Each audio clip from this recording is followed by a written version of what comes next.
Yo, what's going on, guys? It's Steve. So Russell Westbrook was interviewed after his game. He had a pretty bad game. It was pretty disgusting, to be honest. Melo had 26, Paul George had 22, and I'll sit here and I'll tell you this right now. It's just one freaking game. Okay, I'm hearing some of my subscribers crying because I talk bad about Russell Westbrook. He had a bad game. What do you expect me to say? Oh, he had 6 points. It was great. Come on, man. If you have a bad game, I'm going to say you have a bad game. But he came out and he said he doesn't really care if he scores. He just wants the game to come to him. And, he doesn't care if he scores, Melo scores, Paul George scores.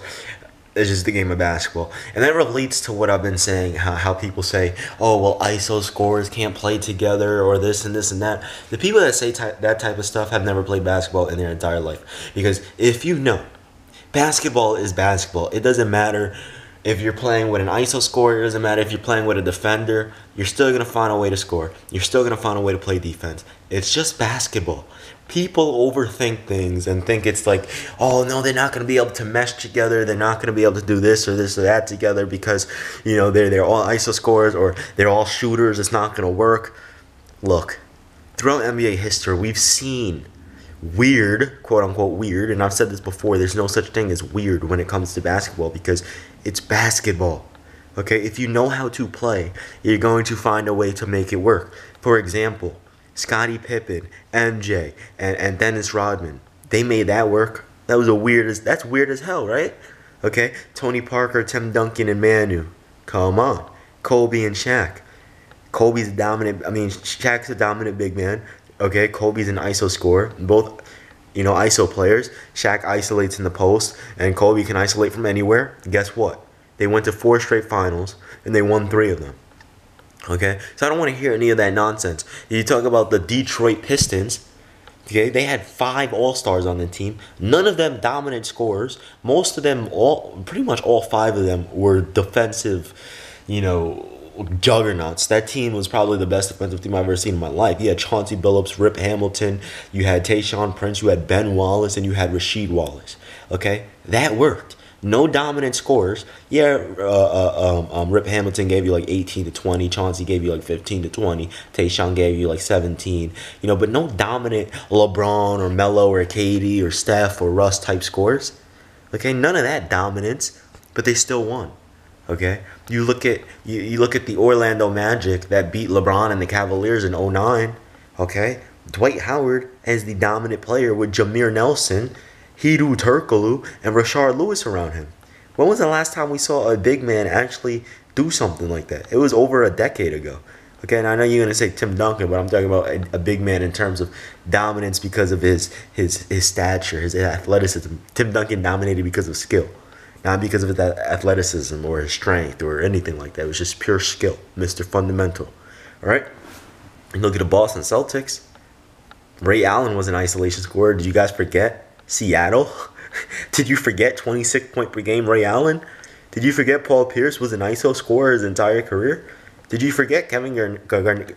Oh my gosh, stuttering Steve. Did you forget Kevin Garnett was an isolation scorer? Okay? All of which averaged over 24 before the season they got traded / signed to Boston. Come on. Miami. You have Chris Bosh, an isolation scoring big man who averaged 24 and 10 the season prior. You have Dwayne Wade, who averaged 30 points per game the season prior, who was an isolation guard. And you had LeBron James, who was an isolation forward, who averaged 30 the season prior as well. They worked. They went to 4 straight finals and won 2 of them. Okay? You look at the Golden State Warriors. Oh, shooters can never win because if they start missing. No. Stephen Curry and Klay Thompson beat LeBron. Okay? And then they lost to him. And then they got Kevin Durant. That's 3 ISO scorers, plus a person that can drop 30 in Draymond Green. He's done it before and play defense and pass. And they won the championship in 5 games. They literally went 16-1 in the playoffs. It can work. If you know how to play basketball, you're going to find your role. Okay, so all this nonsense, oh, they're not going to work this, or the Warriors suck, or those people just don't know basketball. Because if you did, you would understand that no matter what, it doesn't matter if you put Damian, let's say you did this. You have John Wall, you have James Harden, you have LeBron James, you have let me see who's a say Kristaps Porzingis at the 4 spot, and you have Hassan Whiteside at the 5 spot. Okay, Hassan Whiteside not really a dominant scorer. KP is averaging over 30 this season so far. LeBron's a dominant scorer. John Wall's a dominant scorer. James Harden's a dominant scorer. You're gonna sit there and tell me that's not gonna work because they're all ISO scorers or because they're all dominant scorers? Yeah, that whole notion just makes no sense. It doesn't make sense. You know, trust me, Russell Westbrook, he's gonna be fine. He had one bad game. He's gonna bounce back. It's not a big deal. The big deal is in terms of coaching and rotations. That's when stuff becomes an issue. So hopefully the rotations can get better. Anyway, man, it's been you and Steve. I'm out of here. People gotta chill out, man. If you sit there and say they're not gonna dominate because they're all isolation scores, you don't understand basketball. I'm out. Peace.